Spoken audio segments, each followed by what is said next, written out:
Well, hello everyone. Welcome to another episode of Listen to the Vibes. I have here Mr. Ryan Brookhart, and he is a freelance graphic designer working in television and movies and digital entertainment. And do you also direct? I do. Awesome. I do. I direct graphic. I direct Ha! people in the kitchen. No, I've directed a few movies and I'm directing some movies coming out Oh, soon. nice. All right. Well, so we're going to learn all about you today. This is all for you. So let's get started and learn a little bit about you. Were you born in California? I was born in Ohio. I was born in Ohio. So I was going to be an artist or a serial killer. That's the way I figured it. So Sounds like me. It's very, and sometimes you can split the difference. Yeah, I grew up in Ohio, and gosh, I came out here to visit my mom because my grandmother raised me.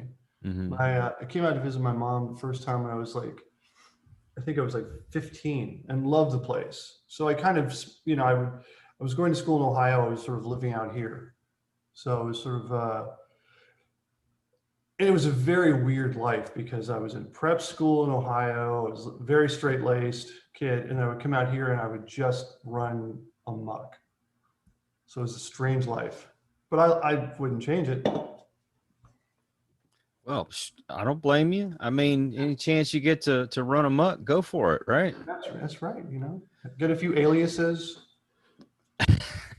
Sell a kidney or two in Mexico, and you're good. Well, just give a nice politician's haircut, and they never look at you. I was born and raised outside of Houston, Texas, and I spent 47 years of my life in that area and got remarried and decided that we were going to move out to the Austin area. And I feel like I've got to run amok. So Austin, wasn't there a show called Austin City Limits? Yes. As a matter of fact, Austin City Limits is still going strong. Is it? Yeah, it's a great music scene here. Oh, sure. Yeah. You got Willie Nelson. I mean, Robert Plant lives here. Wasn't there a thing? I think it was Emmylou Harris and Robert Plant. They're like good friends. And I've seen some things not too long ago, maybe 10 years ago, with them doing some stuff in Nashville. But yeah, then Austin, they were performing a lot of things. I'm like, wow, Austin looks like an awesome place. Oh, like it's like the best of Texas, and it's also just bohemian enough. It's like bohemian with spurs. Exactly. I mean, you go downtown and, the buildings, they have murals painted on them. And then they've got areas that are just dedicated to, you can paint on the walls and, do what you want. And, the art, the music, the people, the nostalgia. Oh, yeah. I mean, it's a little bit too many hippies around here for me, but that's all right. Okay. That's all right. You all got some hippie in us. So what are you up to nowadays? Oh, wow, what am I up to? What's anybody up to during the damn pandemic lockdowns, getting out of the lockdown? Feeling a little bit like Charlie Brown, like will Lucy pull the ball? And we're so close. California's done pretty well, and so we're coming out of our hidey holes. And I got my first vax last week before last. Some friends are back into filming COVID compliant shoots, which are interesting. Like if a girl's going to kiss a guy, and I wasn't on set, but a friend of mine was like, "You got to check this out." And it was this love scene. Well, not a love scene, but they were going to make out. And I'm like, well, how are they going to do that in this COVID situation, right? Mm-hmm. And he said, just watch the scene. So he shows it, and we're like, oh my God, how did they just did it? He said, look, and he pulls the camera over, and it's a piece of glare-free acetate. They're kissing a window. And I thought, that's amazing. That's ingenious. Right? Yeah. So, I mean, and they said we can do the same thing with cars. Two people can be driving, and you just get a certain angle. You cheat a little bit, and then you can two people are in the car, but they're not really in the same space. So pretty cool. So do you have a specific genre that you work in? Um, the first film I directed never got released. Thank Jesus.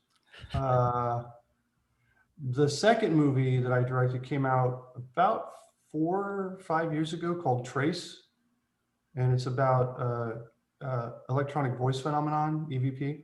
Oh, right And up that my alley. really, oh, you might like the movie. I am a paranormal investigator, so yes. Well, then definitely check it out. I think it's available for free on Tubi, which is really great because it's high def. You have to watch commercials, but it's an uncut version of the film.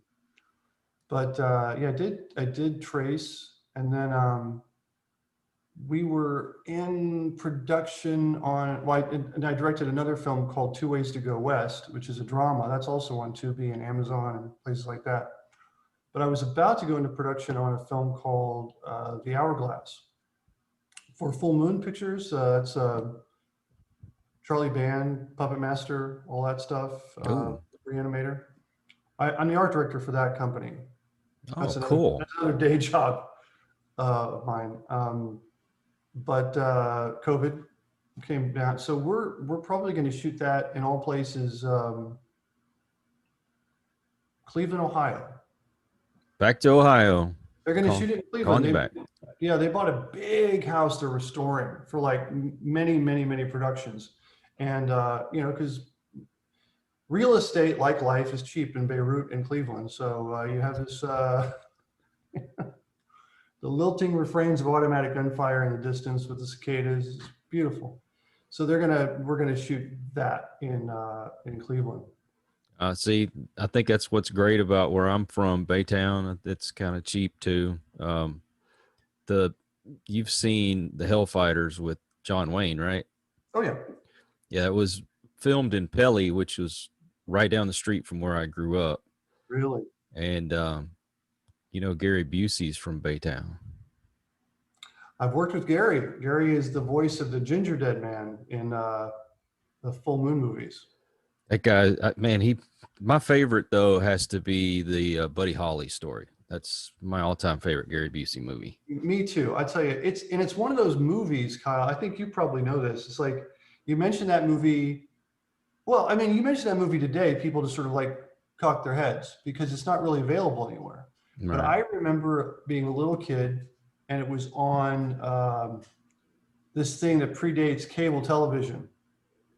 It's called On TV, and it was a little box you put on top of your TV, right? And you get like 6 movies a day, and it would just rotate. But one of those movies was a Buddy Holly story. So I grew up in the Buddy Holly story. It was a Corvette Summer was one of the movies. Buddy Holly story. That was what, Mark Hamill, right? Mark Hamill and really young Annie Potts. Really pretty young Annie Potts. And but you know, I watched the Buddy Holly story many times, and I grew up thinking that this is the best actor of all time. Right? Oh, yeah. When I got older, I was like, this guy inhabited that part. He sang the songs. I didn't know at the time that he was singing Buddy Holly songs. That blew my mind. I thought it was a soundtrack. Me too. Yeah. Yeah, that's an interesting guy. Oh, I see you're a Kiss fan. Yes, big time. My previous life, I ran magazines. So I had an art magazine called PROVOCATEUR, and then after that, I did a toy fan movie magazine. And the first issue of the magazine, I wanted it to go with a big splash. This is sort of a non sequitur, but I was like, we were talking before the show started. Yeah. And I was like, well, what's the biggest thing that we could do to open up a toy magazine? And Todd McFarlane, who does Spawn and a lot of things, he was coming out with a line of Kiss action figures, which you probably have. Right up on my wall. So I was like, you know, it doesn't get much bigger than the biggest band in the world. If we could get them on the cover of Go Figure, which is my magazine. And I thought, wait a minute, what if we got all 4 members of Kiss to pose with their figures, which is a kind of a throwback to the 4 album covers that they did in what, late 70s, early 80s? It was late 70s. Late 70s. So somebody got a hold of somebody, and I got a call one day. It said, "Hello, hi, who's this? This is Gene Simmons. Hello, this is Ryan." I'm like, hello, hi, Mr. Simmons. You can call me Gene. So, what do you want to do? Like, we would love to take. So I sent my whole proposal and what I wanted to do, and I thought it'll never happen. And he made it happen. So he flew a photographer of mine out to, I don't remember where, and presented them with their action figures. And we have, so in the first issue of the magazine, there's 4 covers, one with Gene, one with Chris, the original members. And that's what started Go Figure magazine.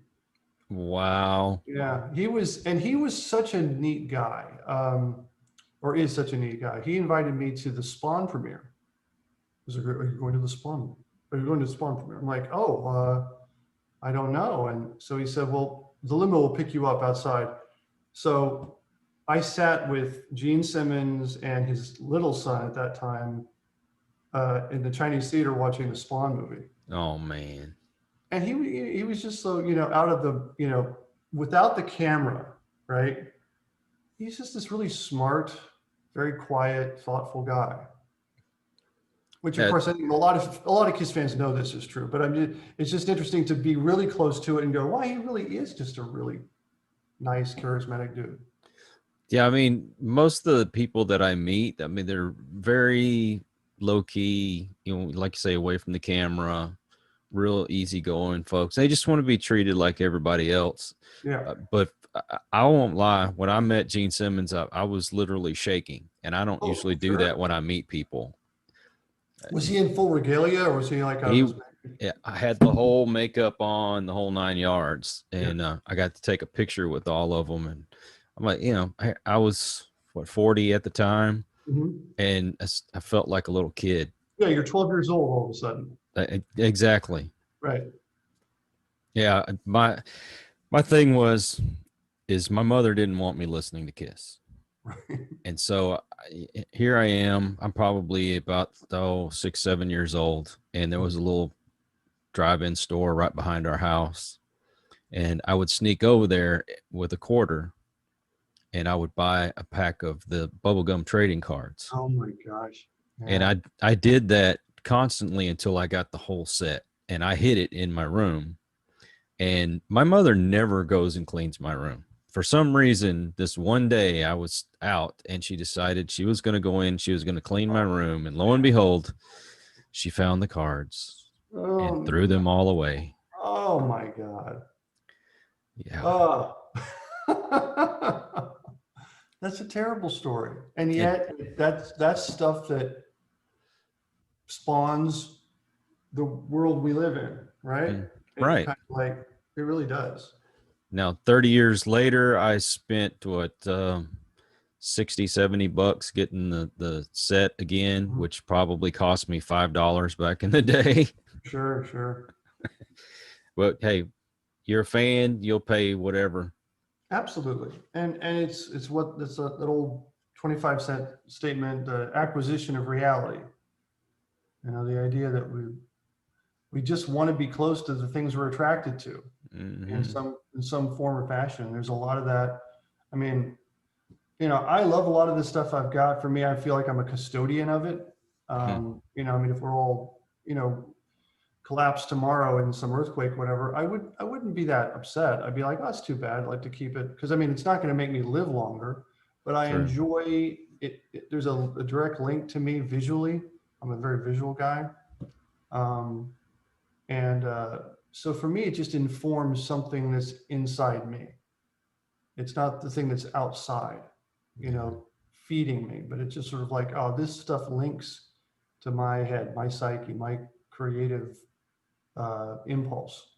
Something that existed before Star Wars and Kiss, whatever, but those were the things that kind of like, sparked my neural pathways going, see, that means something. And there's something very visual, very primary about, like, say, the way Kiss is.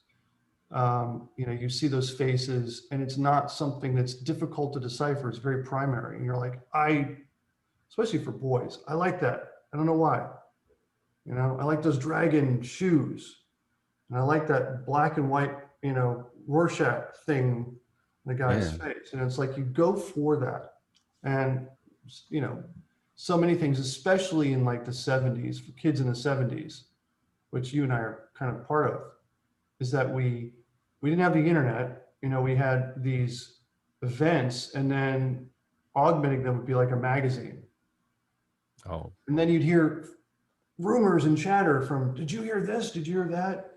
And you're like, well, I have no confirmation of that. And then the next issue of a magazine would come out, and then there'd be a, you know, maybe an appearance on the Paul Lynde Halloween special. Like, for, I actually have that on DVD.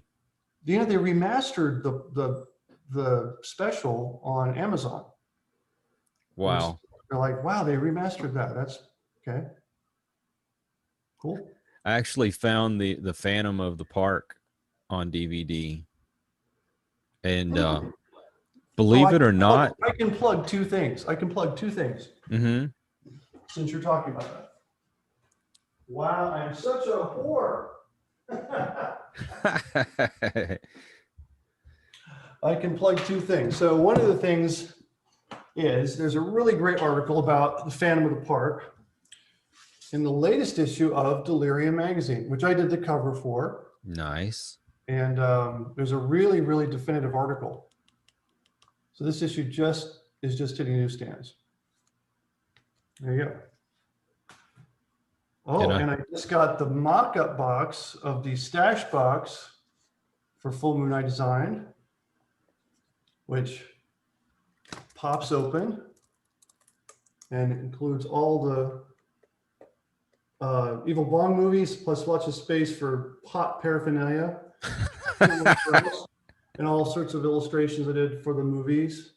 That's a seller right there. All you And gotta do is mention you a- can stash your pot in there. Exactly. And on the bottom is a Ouija board. It's like a prop in the movie. There you go. There's two things. But the Phantom of the Park is a pretty good article. Man, see, I love all that stuff, and I like to kind of go back and relive my childhood.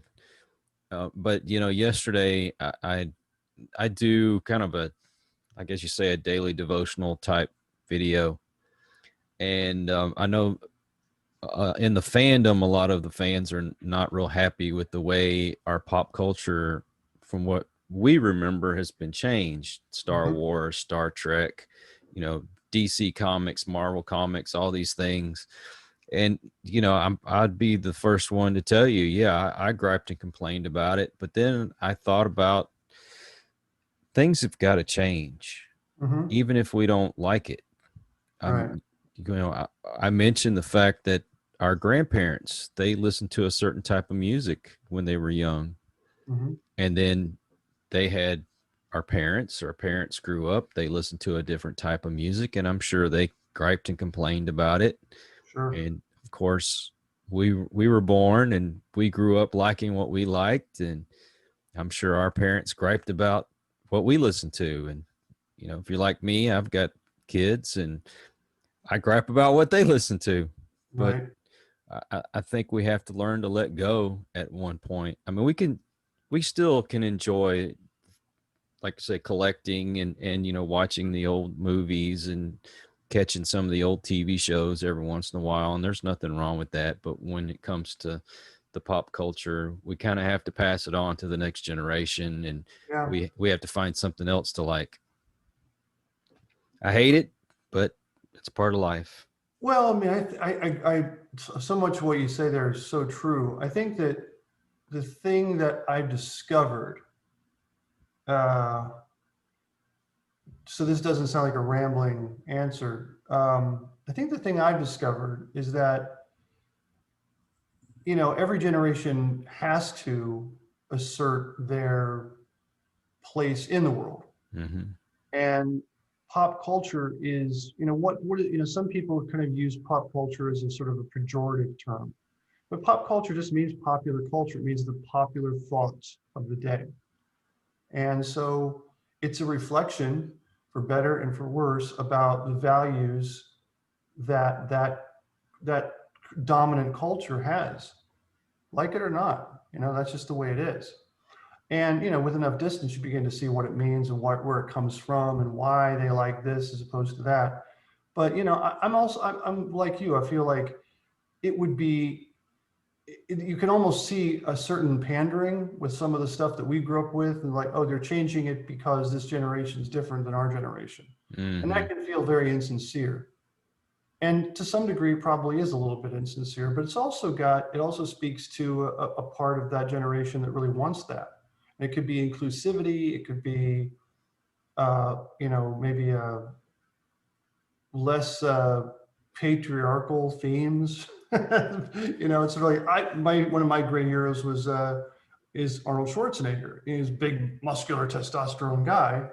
And I'm sure, you know, when you look at a lot of the action stars today, with maybe the exception of The Rock, you know, they're not gigantic people, right? And there's a lot of women, a lot of action stars that are women. It's like stuff that I wouldn't necessarily have gravitated towards as a kid, but I get it. You know, it's our environment's changing, our culture's changing, so you know there has to be a reflection of that. Or you know, if there isn't, then it's like, well, then really, who's controlling the popular cultural message, or who's it speaking to, really? Yeah. So there's that part of it. And I mean, it goes a lot deeper than that, but yeah, I mean, I still think, you know, we can still dig on the things that we dug on when we were kids. The stuff is still there. If we're still excavating meaning out of it, or if it's even just like a warm blanket, so be it, right? It's good stuff. I still think, you know, rock of the 70s and 80s is still the best rock. Oh, heck yeah. I mean, I love Foo Fighters, but you know, David Grohl said, you know, we're just cribbing 70s and 80s rock anyway. So it's like, I'm all about it. But you know, for me, I just don't even hear it. You know, you do, because you've got kids. I don't have kids. I have a lot of friends that are younger than me, but I just don't even hear the popular music. I mean, if I do hear it, it's in the periphery at the gym, back before you couldn't go to the gym. You know, I hear like stuff. I'm like, is that the music? Is that what we're, you know? And you've probably encountered it in your home. You're like, what are they singing? What? So we've become those adults.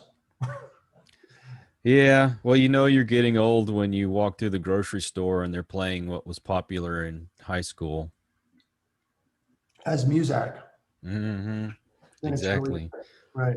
Well, I don't know about you, but when I was growing up, I wanted to be Colonel Steve Austin, and oh, of course. And I was so run slow, but you're still going faster than everybody else. Yeah. Well, I had the lunchbox. Oh yeah. Lunchbox. I used to love the idea, like pulling out the metal pylon and shooting it like a javelin. I had the Kenner. Figure. I had the big space capsule that could turn into an operating table. I actually have that. I found it in a toy store. Oh my gosh. Yeah. How much was it? Did you? Well, since it was not in the best of shape, I got it for $50. That's great. Did it come with most of the stuff? Yeah, all the parts came with it. Right. All the little hoses and, you know, little components, everything. I would not have even thought they would have had the hoses. That's one of I got that. I actually had a really bad case of chickenpox and didn't know it. And that was this gift. And I didn't, you know, my grandma brought it home to me and I was like, wow, that's awesome. Later to find out I was really sick, but I just thought, wow, you've got a great toy. And I'm just home from school. But yeah, I love that thing. Yeah, the $6 Million Man that came with it, he nothing worked on him. The arm doesn't move up and all that kind of stuff. But it's still it looks cool sitting in it, and I've got it, you know, kind of set up in the corner. My grandson, he's a little over a year old, and he eyeballs that thing all the time. So I kind of let him play with it every once in a while. Okay. When he's about 4, you'll come in the room and there'll be an arm, and you can replay that thing in your head. We can rebuild him. Unfortunately, I do want to get a good working condition one eventually, Yeah. and I got to I have the see them at- motor that comes with it. I used to see them at toy conventions. You know, inevitably, even if it's in perfect condition, the rubber thing on the arm will Mhm. always be disintegrated, but whatever. But yeah, there was a company that made a reproduction of it, like a really high quality version out of Japan. If I can remember what it is, I'll send a link. Oh yeah. But it's a beautiful figure. It's beautiful. Because yeah, you know, Steve Austin. I mean, it was Steve Austin, and it was Incredible Hulk. There were a few shows, a few genre shows that were just absolute staples. Hell, I'll even put in Bionic Woman. Oh, I mean, Lindsay Wagner. I wanted to marry Lindsay Wagner, so Yeah. I still do, but she won't return my calls. So Yeah, you know, the restraining order really put a damper on it for me. It was, yeah, it broke my heart when Linda Carter wouldn't call me back either. So did you see her at the end of the Wonder Woman movie? yes, I did. That was the best Looking part of the gorgeous. whole movie. Looking gorgeous. They could have just skipped right to that part, and I would have been happy because Yeah. I didn't particularly I was care kind for of the on movie. the fence on the movie the whole time, like, that's whatever. And then, my God, it's Lindsay Carter. It was awesome. I'm like tears coming out of my face. It was like, I that's know. awesome. And she's still gorgeous. She's still gorgeous. But Yeah, forget about it. She's still Linda Carter. she will always be Wonder Woman to me. Yep. Yeah. Well, I saw an interview. It was just done a couple of years ago in your neck of the woods. It was Lee Majors and Lindsay Wagner, and they were just taking questions. So, Yeah. I actually wanted to get on that call, but unfortunately, I mean, you had to pay to actually interact with them, or you yeah, could have you had just to pay. watched it. Yeah, I got to watch it, and you know, she looked terrific. She was they were funny, and I thought that was, you know, you're always like wondering, you know, will they just dodder about it, you know, or they've got something to say. But they were both really engaging. So Yeah, I met Henry Winkler because at one point I wanted to be the Fonz too, right, and he he liked being the Fonz, but that's not what he wants to be known for. He kind of right. wants to leave that part of his life behind, and I try to accommodate that. Of course, I wanted him to know how much I really enjoyed him playing that part, but I also love all the movies he does and the Sure. little TV show parts and stuff. I mean, he was on Parks and Rec at one time, and all the Adam Sandler movies and things like Mhm. that. And um, what was the name? He played the coach on the Waterboy. Uh, can't think of his name now.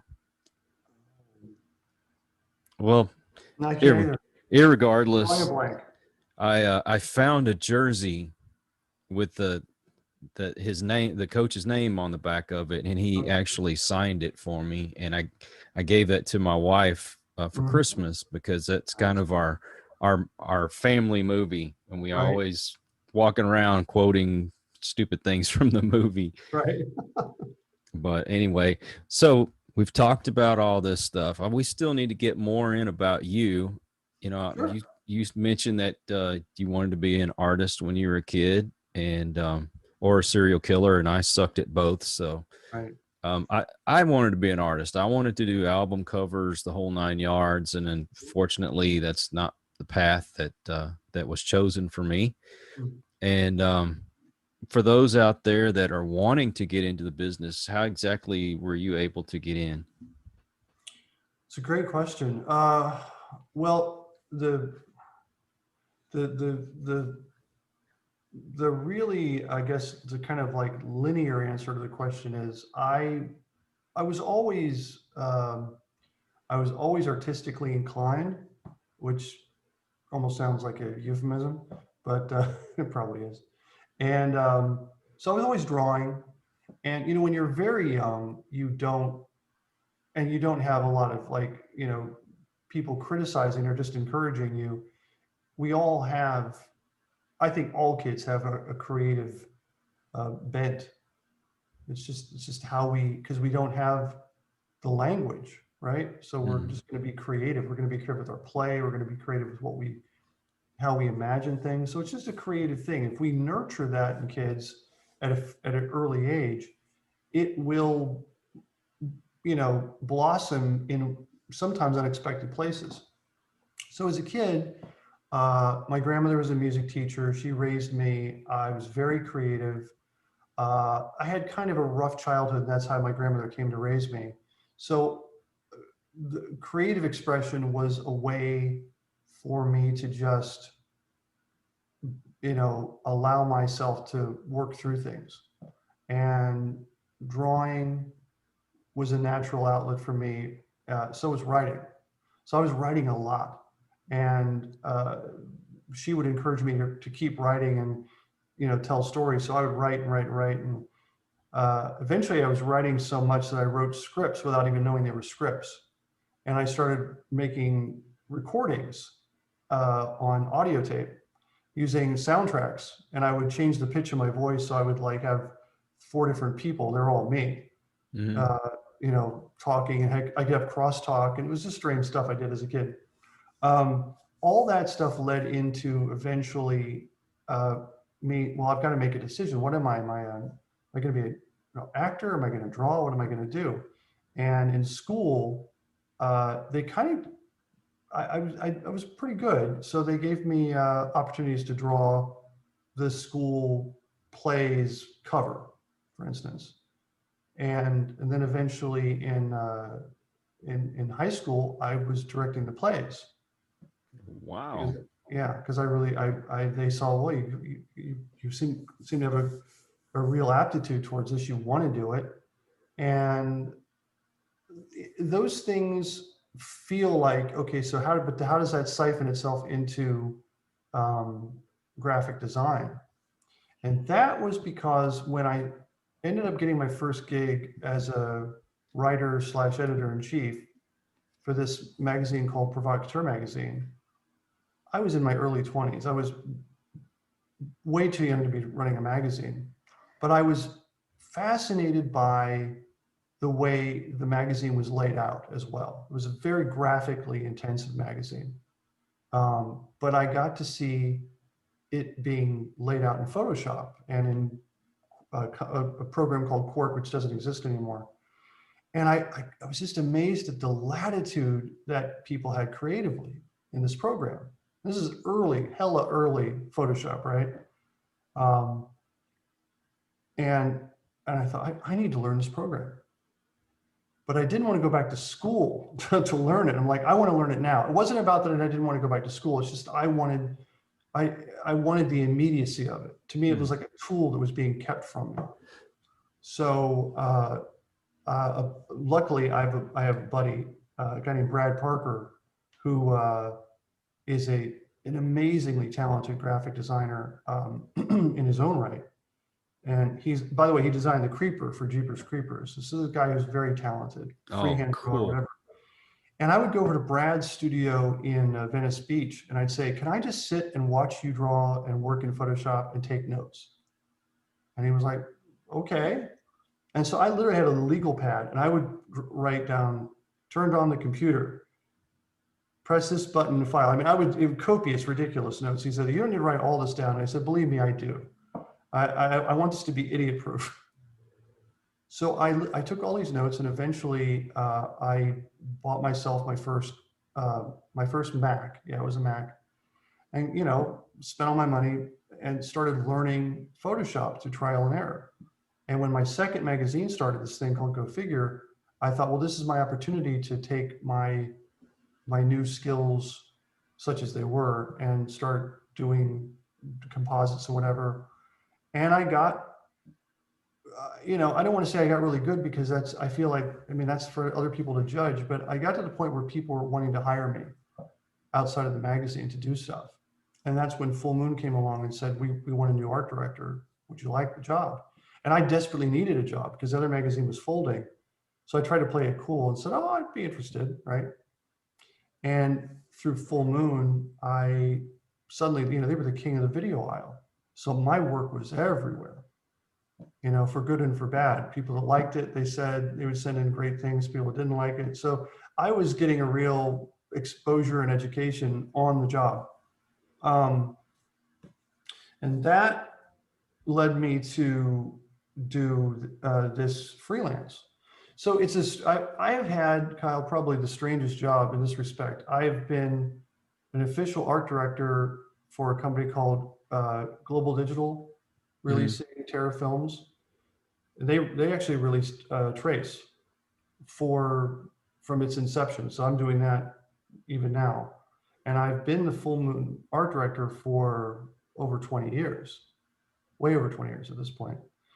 And I'm a freelancer for other companies. So I've kind of like had 2 day jobs that are good. And I've also been doing it on the side. And I often tell people I've lucked into doing a job that I would probably do for free because I love Photoshop. I love all the sort of, peripheral programs that go along with it. I love the ability to, conjure stuff up. So that's been a very, very big blessing for me also because, during COVID, I work out of my home anyway, so it's not as if I'm not already in a certain degree of isolation. But, the biggest thing that happened to me in terms of my relationship with the program and my creative impulses, where I didn't really have a lot of interior debate about it. I just did it. Mm-hmm. So it was more like that there's a little kid inside of me that just wants to play. So I wasn't trying to do it to impress other people, which is one of the biggest things that I tell people that want to get into this sort of business. It's like, don't try to emulate Drew Struzan or people like that. He's an amazing illustrator. He's done like most of the great movie posters of the 80s, like Back to the Future and Raiders of the Lost Ark. So everyone knows who Drew Struzan is. If you don't know who Drew Struzan is, just, do your own thing, but don't try to emulate someone else's work. Use it as inspiration if you want, but, find your own technique. Yeah. And that's easier said than done, but if you can manage a place that's sort of disconnected from the need to impress other people, but really connected to the need to entertain and impress yourself, you have a more than fair shot at getting a career out of it. Yeah, do what you enjoy because, I've spent over 20 something years of my life working for public works. Mm-hmm. And it took me actually becoming disabled before I found something I really enjoyed to do. And here, I was almost 50 when I got into doing this kind of thing. And right about the time I turned 50, I started doing podcasting, editing myself, Mm-hmm. and doing videos and that kind of thing. Everything else was all audio. That was easy. I just Right. uploaded the audio and I was done. And then now I have to put in graphics and things like that. Right. And I had somebody that was doing it for me, and then just kind of disappeared off the planet and never would answer my Funny how messages. that happens these days.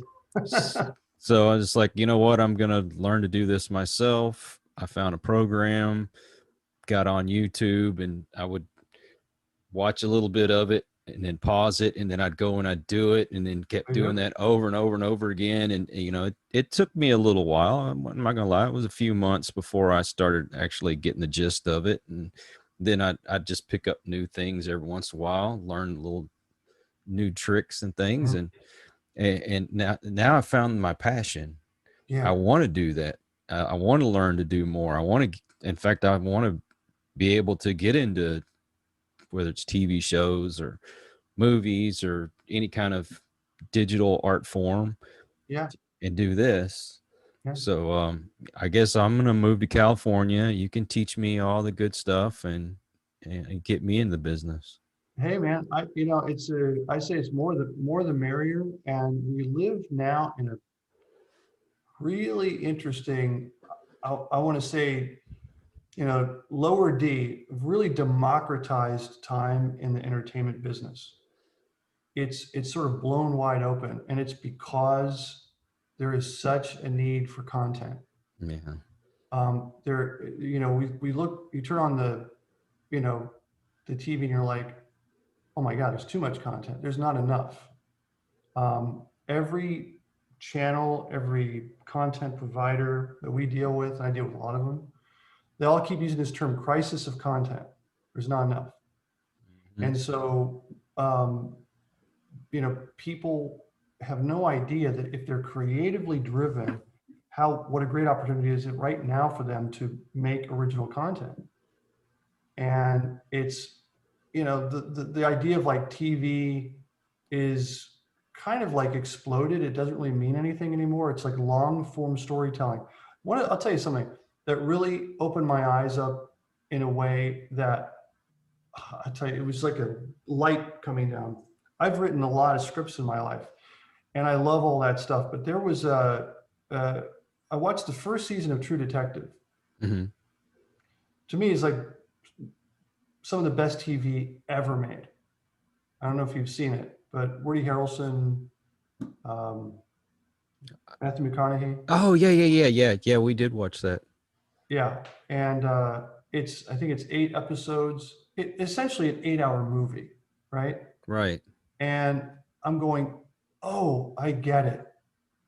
It's not episodic. It's just one giant story and they have the freedom to tell the story the way they want to tell it. Mm-hmm. That so happens to be brilliantly acted, brilliantly written. But I thought, oh, this is the time is now for some of the stuff that I've been writing. It's like, it's long form storytelling. That's all it is. And boy, I tell you, if you have that creative drive, this is the time to do that. Well, I definitely want to get back into school and learn some of this stuff. And in all seriousness, I do want to make that a long-term goal, not be on disability the rest of my life, Do it. And I'll tell you what, some of these kids that, it's almost like they're born knowing how to work a computer now. Yeah. Well, yeah. I mean, and of course it is true. There's a certain amount of, form follows function. We kids growing up, I think that, probably as little kids, we somehow knew how to use a rotary phone without really, you think about. Exactly. I mean, you watch people today, kids today go, what are they doing? That seems so complicated. It's like, yes, and then you had to like bring the cord out. And if you missed a number, you're like, oh, I got to start all the way over again. What are how did they, kids, how did you learn how to do that? It's like, I don't know. I don't know that it was taught to me. We just by knew. the same token, right? These kids today. Well, my first tape player was an 8-track, so. Okay, that's hardcore. I've seen them. I've never played with one. Oh, well, I think for my parents it was the reel-to-reel. Oh wow! I love those machines. Yeah. Something about them, but going back to the kids nowadays, I'll get on YouTube and these kids will come on and they'll make their fan films, like we were talking about Star Wars and all that stuff and what they want to see. Mm-hmm. And it's amazing how they're like-minded. They want that same kind of feel that we got when we first saw it in 77, the George Lucas vision. And, but with the characters that have been written in all the books and stuff, and or some of them will do the superhero films. And I mean, this is on YouTube. Yep. And the editing and stuff, it looks like professionals have done this. I mean, to me, they are professionals and they should be doing this and making money off of it. Sure. So, that's the way I want to be. I'm far behind, but I'll get there. And yeah, there is no right time or wrong time. It's just whatever is the right time for you. When you have that it's just like, you know, turning the you know, the lock on a key, it's our key on a lock. It's like, I, I did what I did up to a certain point as a graphic designer. And then I just remember one day I'd written this short story. Uh, it was many years ago. And I'm hanging around with some buddies of mine, and they're film students, right? In the building I live in now. Um, and I went next door, and they're smoking some pot, and they're just hanging out, and they've got all this film equipment sitting there. And I said, "Hey, what are you guys doing?" They're like, "Oh, yeah, we got to send the film equipment back next week, but we've got it for another week." And I mean, we're talking about some really nice equipment. I said, "Let's make a movie." And they're like, "Okay." And it was just like that, dude. It was I had like this short script I'd written and didn't even know why I wrote it. I was like, this is a short. And then here I am with these guys. And over the course of 3 days, we made a short. Not for any purpose, really. We just knew that creatively we had to do this just for fun. And that short became a pitch that got my first big feature made. Really? So think about that. That was all about people just jumping in their sandbox and playing. And, you know, when you're doing that, it's almost like, well, I mean, you know Austin. So you've been to some clubs where you see musicians jamming with each other. And and there are moments up on stage when you go, I just watched a documentary not too long ago about ZZ Top. And I saw those that. guys are just, you know what I'm talking about. Yeah, and when Netflix. those guys start just jamming, you know, not for any purpose. You're like, wow, I hope this is being recorded. Right? They're just there to entertain each other at a certain level. And that's what we did when we were making this short. It was just a bunch of guys jamming with this equipment, whatever, just to impress each other, have fun with each other. And that translated into something that when I look at it today, I'm impressed with that myself. But not from the level of like, isn't it great? But from the level of that just feels effortless and interesting, right? It's like when you talk about with the kids on YouTube, they're not saying, "Oh, I'm going to be judged by doing this." They're just doing it to entertain themselves and to impress themselves. And that's what, you know, we used to call true auteurship. And that's that 70s style filmmaking that kids today and adults today that we respond to. People like Scorsese and Coppola and Cassavetes and, you know, Spielberg and, you know, you name it, people that had autonomy, not because they were powerful, but because the studios, like, we have no idea what to do. The studio system had collapsed. They didn't know if people were going to go to movies anymore. And so they were given just enough rope to hang themselves. And out of that, we get Taxi Driver, we get Jaws, we get a lot of things, right? People say, well, Apocalypse Now is a big budget film. Yeah, it was a big budget film, but it was an independent film. It was made by one studio, right? And then, of course, Coppola had to sell his vineyards to finish it because it was like way over budget. But people look at stuff like that and say, why aren't studios making films like that anymore? Well, studios never made those films. Those were independent features made by auteurs. What's what I love about independent films nowadays. It's visions that you probably wouldn't get in normal Hollywood settings, right? And they work. I mean, George Lucas, we were talking about him earlier. You know, he had a vision and he stuck by it. And, you know, I watched a documentary about a lot of the props and stuff that they'd used. And I mean, they used old Volvo engine parts just all kinds of crazy stuff, you know. There would be parts off of old flash cameras and things that they used. I mean, I think the little piece that went from the camera to the flash, they used that as like their first lightsaber or whatever, you know, all these different things just to make this movie work. And you couldn't tell the difference.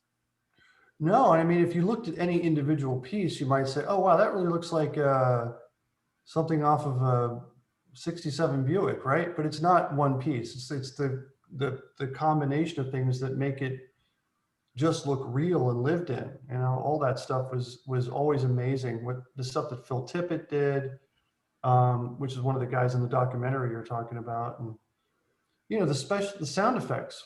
You know, like Ben Burt coming up with the stormtrooper laser fire Oh, by taking a piece of wood and whacking the spring on a garage door.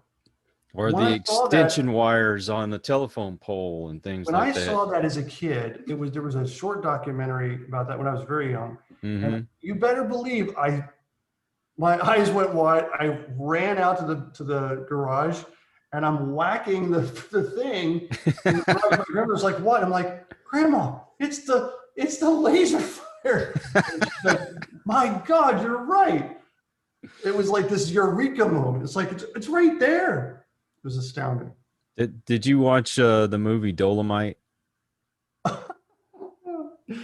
I have seen Dolomite so many times. I watched Dolomite 2 nights ago.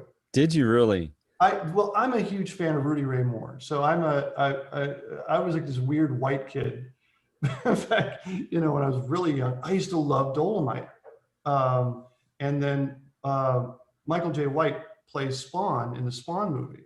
I met Michael at the Spawn premiere, who's Oh, a nice, I mean, really sweet, savvy guy, and also a massive geek, right? He's this big, mm-hmm. muscular, handsome dude who also happens to be a comic book geek. And I say that kind of as an aside because, you know, years later, I'm watching Black Dynamite. I'm like, it's a Dolomite love fest, and that's Michael J. White. Oh my God. I love Dolomite. I mean, Well, I'm sorry, I love Dolomite. I love Black Dynamite with a passion. Like, well, to me, it's right up there with the first Airplane. all right. I mean, they're like neck and neck in my head. And there was also a movie they did. I want to say Franco Harris, or name Frank, what James Franco. Oh, Uh, um, you're talking he about Disaster Artist? is. I think that's what it was, where he made his own film, and I can't remember the name of the movie, but Well, it was a so true the movie story. was called, yeah, the movie's called The Room, and they made a movie, and the guy that was the uh, friend's best friend wrote a book called The Disaster Artist, and that became the basis for the movie. Yeah. But I mean, here's Did you these ever see The guys. Room? I only seen parts of it. I haven't seen the whole thing, and that's only because I YouTubed it. Okay, But it's something else. here's you got two guys.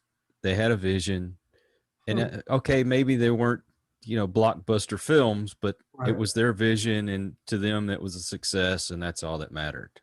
Yeah, and you know, it was probably funded through some nefarious money laundering purposes, but the original film. We're It's not probably supposed to talk about that part. right. There's some, you know, Eastern, you know, crime syndicate money probably floating around that somewhere, but because I didn't, I mean, yeah, it was a fascinating thing. I didn't know about The Room until a buddy sent me over the DVD of it. This is many, many years ago. And I was watching it, and it was before the memes started, or, you know, there was like a big pop culture kind of reassessment of it. So I'm watching the thing, and every once in a while something would happen. I'm like, I think aliens made this, and it's like an approximation of human behavior, but they didn't quite get it right, that sort of thing. Of course, I feel that way about Gone with the Wind. I love Gone with the Wind, but I always tell people it's like a movie that was made by aliens. Um, they were on all the transmissions, and so occasionally, you know, they get it right, but oftentimes it's just like it's not really human behavior. I'm not sure what this is, but yeah, The Room is much like that. Well, I mean, the point being is you got a dream, go for it. Oh yeah, You get that inspiration, that motivation anywhere that you can. You know, look, like you said, you don't have to be a carbon copy of whoever it is that you admire, but get some inspiration from them and do your own thing. It's Amen. here I am, like I said, I'm in my 50s and I'm doing something that I never thought I would do, but I enjoy. It's never too late. I figure I at least got a good 20, 30 years left in me. Oh, at least. Look, I'm in my 50s too, dude. And I've been, my big thing is this, this won't be a ramble, but I'll just make it as quickly as I can. During the most, I'd say, intense period of my life as a professional, when I had my first magazine, and I'm in my mid 20s, I never felt older than in my mid 20s. Because there's that Damoclesian sense of like, yeah, but you're going to be 30 in just a few years. And it all felt like, well, everything was closing in. Like my choices were going to get narrowed more and more so, right? I think guys feel this way often, right? It's like 28, 29 feel older than we ever feel ever again. True. Because there's like so many things closing in on us. And so I was back in Ohio visiting my grandma, and I was on break. I had been doing a lot of jet setting stuff. I bumped into my buddy Brian, who's like down the street from me, guy I grew up with. And he said, I want to show you this thing. He took me over the street across from Bill's Donuts on Franklin Avenue in Ohio, in Centerville. And it was this little house, right? And behind it was this giant bit of like woods. And he said, yeah, I'm going to knock all that down. I'm going to turn this into an engraving store. It's like, dude, that's awesome. That's a great idea. He said, yeah, I got to hire a couple of kids to go and knock down all this stuff. And I said, you know what? I want to do it. He was like, what? I was like, I want to do it. I want to do it. He was like, dude, I'm like, you're crazy. I'm like, I'll do it. I want to. So he said, okay, man, go for it. I said, I just want to like dig things up, and I want to knock down walls. That's what I want to do. So I started doing this, and 2-3 days in, this other kid comes to help me. Mm-hmm. I am so mad. I've got Hysteria playing on my headphones. I've got I've got a lot of color in my face. I'm feeling alive. I'm not thinking about all the peripheral bullshit that we tend to get cluttered in our heads. And we're having lunch, and he sits there. He says, we're talking about different things. He asked me what I do. It's not even about me being happy or embarrassed. I'm like, oh, dude, I just do shit, like, I'm not telling him, oh, I run a magazine, an international. It's like, I don't give a damn about that. And at some point he asked me how old I am. And I couldn't remember. Oh no. But here's the thing about that. I was like, it occurred to me, like, it wasn't important because I was so present in my life. And I thought later about that. I'm like, that is something that I've carried with me my whole life, is that if you think about a time in your life, yours personally, when you were a kid and a summer day lasted forever. Think about that. Yeah. We all have those moments. We all have that. We can all reflect back on, maybe not a specific day, but we know what I'm talking about. And it seemed to go on forever. And then eventually, you hear your mom or your dad, or it's like, come home, what are you doing? Or whatever. And you realize, okay. And you don't even know precisely what, you have no watch. You don't know what time it is. The day went on and on and on. And you were in that moment in your life, you were present. You have an example in your life right now that you can key into, where it's not about who you are, where you're from, how old you are, what your ambitions are.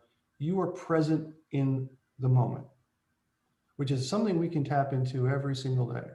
And when you get to that place, things like your name, what money you used to owe to somebody, what prick doesn't talk to you anymore, what disappointment you had before, these are peripheral outside things that have no bearing on who you are as a creative spirit. And those moments we can still access. In fact, we can own them more as we get older. And that was something that was taught to me that day when I'm like just knocking down trees and I'm digging up holes, and some guy says, how old are you in relation to probably something about what I had said, right? Because I've always looked really young for my age, so it couldn't have been about that, I don't think. But I think it was more like, and the fact that I was like, I don't really remember. He's like, are you okay? I'm like, yeah, I'm in my 20s. I realized it didn't matter, right? It did not matter. And again, I carry that with me. And I truly believe that. My grandmother lived into her late 90s, and she was probably the youngest spirit I've ever known. Wow. She was a polio survivor. She survived the Great Depression, but just this this sort of boundless optimism, but not a fool's optimism, because she went through a lot of shit. But just this sense of like, and now I get it, by the way, post-pandemic, I get her generation now more than ever. It's sort of like, have some extra canned goods on hand. If it's sunny outside, love it. If it's cloudy, you know the sun is above the clouds. Love that too. Wow. And so I have learned, and I think I probably by osmosis was learning about how to embrace your spirit and life that way. So that's I'm not trying to give anyone any life advice. God knows, not me, but but in terms of the creative part of it, it isn't how much time you have. You have all the time in the world in that place, in that sandbox in your head, all the time in the world. And you need to, you just need to use it. Definitely. And it's boundless, and it will keep generating more of that wonderful energy that we use to do amazing things. And we look back on our lives and we go, where did that energy come from? Right? It didn't come from caffeine, right? It didn't come from trying to impress the girl across the street. And as much as we might think it did, it really didn't. It came from that interior energy, that boundless creative energy when we're in or when we're present. See, that's what our audience needs to hear. Good. Well, I think even people that say it, like I say it to you, the reason I say it to you is because I need to be reminded of it. We all need to kind of pay that forward. There's no secret person out there that holds that information and keeps it to themselves. Because the moment you do that, the moment you've kind of invalidated the very thing that you're talking about. The only way it works is if you engage other people in it. One of the key issues we have in our culture today, I think, and this is where I am on my soapbox, is that we live in a culture of fear and consumption. If you turn on the TV, it's about fear and consumption. If it's a shampoo commercial, they're selling fear because your hair doesn't look as good as it could. That's fear. So buy the shampoo, that's consumption. If they say there's a new report of another variant or whatever, believe me, I believe in coronavirus, I had it. But the idea of like, if someone's got important information, but they're going to withhold it until after the commercial break, it's bullshit. The bullshit is that they're selling you fear. They're not selling you information. And when they're dividing people by saying, and these people over here against those people over there, and now watch this commercial for another pillow, that's fear and consumption. All of it should be thrown in the trash. Yep. So, those things take us away from that energy and that place where we can all, have that communal sense of togetherness, even if we're not technically together. And it's not because, I'm not selling a political or a social agenda. I'm just speaking from the standpoint of we all right now have that core creative child in us. We all have an opportunity and we're squandering it away because everybody wants to draw a line in the sand. You're either on this side or you're on this side. Mm-hmm. When I remember we had disagreements on the playground and we had our fight, but then we get up and we end up shaking hands and being best friends. Right. You can't do that nowadays, it seems. And we're doing everything in our power to separate ourselves from each other. Mm-hmm. Look at the color of my skin. Look at what church I go to. This is who I voted for. Yeah. Those things didn't seem to matter when we were kids. We just had fun. We played games with each other, and those things didn't matter. We need to get back to that. Just forget about all that stuff. Let's be friends again. Well, yeah, and I think the way to do it is to not necessarily have some kind of like a pied-eyed optimism about it. The way to do it is to say there are certain things and there are certain uh, uh, issues, at least from the standpoint of the way I might present them outwardly, Mm-hmm. that are going to separate you from me, right? I know there will be something that you could say to me that made me go, oh, back away. But the thing that's not how we grow as a society. We grow as a society looking for our commonalities, Mm-hmm. right? You know, if 10 people are in a group and they're like, well, I don't like your skin color and I don't like what you play, but we all need water, then we all have to collectively dig that hole and build that Yeah, well. yeah. We got to find that common ground. That's the common ground. And those things do exist. And the things that keep us separated from that are, again, political ideologies that we were not born with. We just weren't.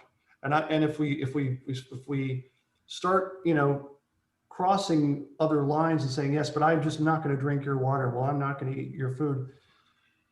We're never going to kind of erode those lines in a natural way.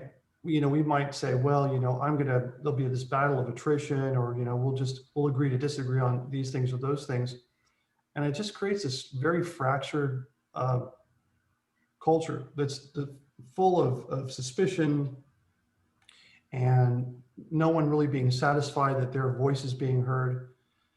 And, you know, that's just not the way to do it. I love those documentaries about the groups from the 50s and how they would have an auditorium. You'd have white kids on one side, black kids on one side, and the music would get started. And here Mm-hmm. they had a rope right down the middle where you weren't supposed to cross. But before you Right. knew it, that rope would be down and all the kids were dancing together and having a good time. That's right. I, we Yeah. need to find that kind of common thing right there. Yeah, we do. I have a feeling that, you know, look, it's going to happen one way or the other. It's either going to happen just through dint of, we can see how our culture is changing, you know, which is the long form, or we can start to kind of just ease back on the fact that we want to just retain uh, the external appearance of a pastime, just for the sake of, you know, appearances, essentially. You know, because, you know, you might not say you, but someone might say, oh, let's go back to the 50s. Well, say that to an African American man. Well, Say that to a gay man. Say that to a gay woman. Say that to a woman, I'm not right? necessarily meaning going back to the 1950s. I'm just Oh, I talking know you're about that not. commonality. Oh no, and I no, no. I'm saying I agree with you on that. I'm saying that, but we both know there are people that out there that are using that kind of whistle to imply something else. And I'm like, you know what? Even there, my grandmother, again, she comes up in these sorts of things often with me. I remember us driving down the road. I don't know if I was trying to curry favor or what, but Centerville is a very cute conservative place. And there was this kid, and he had like a green mohawk on, right? And this is incongruent with the, you know, Cape Cod style, you know, culture. And I made some point. I said, "Oh my gosh, look at that! You know, that doesn't look right in Centerville." And she just glanced and she said, "Oh, he's just looking for his own way. Leave him alone." And she's in her 70s. I'm thinking, "Oh, yeah, maybe I should just let." It's like, what? He's not doing anything to me, and I'm bringing attention to it. And here's this cool woman, significantly older than me, saying, "Ah, he's just looking for his own way." Wow. I wish we all acted like that. That well, I know it's funny how, you know, those generations. It's not every generation, we know that, but, you know, I know her generation. The men of that generation, you know, a lot of them served World War II. Very, you know, a lot of quiet dignity, a lot of, you know, but also just this really. It's hard to describe it, Kyle, but it's just this sort of beautiful appreciation for the now. Mm-hmm. I can tell you how many macho men, I mean, real macho men, they love gardening. The idea of growing pretty things, you know, just Look at Rosie Greer. it's sort of like, you know, after all the shit that they probably saw in World War II, the idea of like wanting to nurture things in the moment. You have to be present in that moment. That's a beautiful thing. That stuff like that makes me go, you know, we need more of that. Need more of that. So, well, you see a lot of people have everything at their fingertips right now, and our grandparents, there was a time that they went without, and they appreciated everything that they got. And I, you know, I'm probably just as bad as a lot of these kids are. Anytime I want something, I can go on Amazon and just order it, you know? right. Well, hey, convenience is a beautiful thing when it's, you know, look, having your toilet in your house, that's an amazing convenience. Huh? Having potable water. So, I mean, I think we're all kind of like, we're still getting our sea legs for what is convenience and what is just excess. And I think we're still kind of trying to figure that out, because this technology which delivers this kind of convenience has been growing so exponentially that it's hard for humans to just sort of sit back and kind of back up and say, well, what is really, do I really need the toothpaste tomorrow, right? Or can I just conveniently go down the street and get it? Or, you know, do I need the pizza in 20 minutes? It's like some things we've just come to the conclusion that we have to have it fast because we're being sold on that kind of convenience. But that unfortunately has also informed the way we devour entertainment. And something that I deal with on a regular basis is if you're doing something creative, it may, and worthwhile, it may happen very quickly because you're just, all those stars are aligned. But it may take a little time. Crafting something and making it unique and beautiful isn't a precious activity. It can be a very messy activity, and there's nothing wrong with that. But don't say that it should be delivered in the same way that we get our Amazon packages. It should be delivered when it's ready. And, you know, again, that goes back to the thing about being in the moment, being present, is that time tends to just sort of have no meaning when you're in your creative space. And if people are really being creative, they will deliver. Oh yeah.